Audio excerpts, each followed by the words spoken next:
Hello friends, welcome back to my channel. आज फिर हम आपके लिए एक नई कहानी लेकर आए हैं। बादशाह का गुस्सा।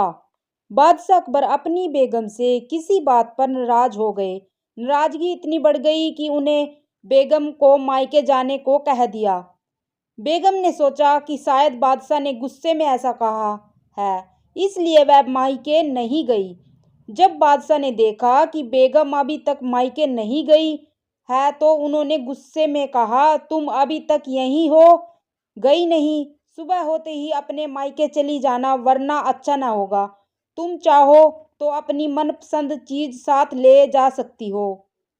बेगम सिसक कर जनान खाने में चली गई। वहां जाकर उसने बीरबल को बुलाया। बीरबल बेगम के सामने पेश हो गया। बेगम ने बादशाह की नाराजगी के बारे में बताया और उनके हुक्म को भी बता दिया।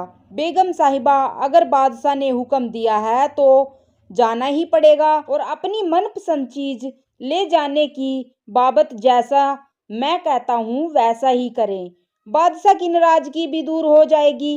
बेगम ने बीरबल से कहे अनुसार बादशाह को रात में नींद की दवा दे दी और उन्हें नींद में ही पालकी में डालकर अपने साथ मायके ले आई और एक सुसज्जित शयन कक्ष में सुला दिया।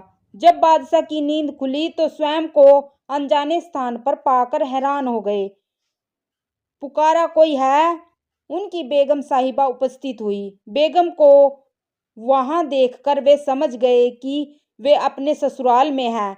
उन्होंने गुस्से से पूछा, तुम हमें यहाँ ले आई? इतनी बड़ी गुस्ताखी कर डाली।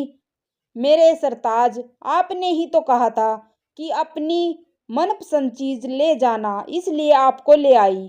यह सुनकर बादशाह का गुस्सा जाता रहा। मुस्कुराकर बोले, जरूर तुम्हें यह तरकीब बीरबल ने ही बताई होगी। बेगम ने हामी भरते हुए सिर हिला दिया। Thanks for watching.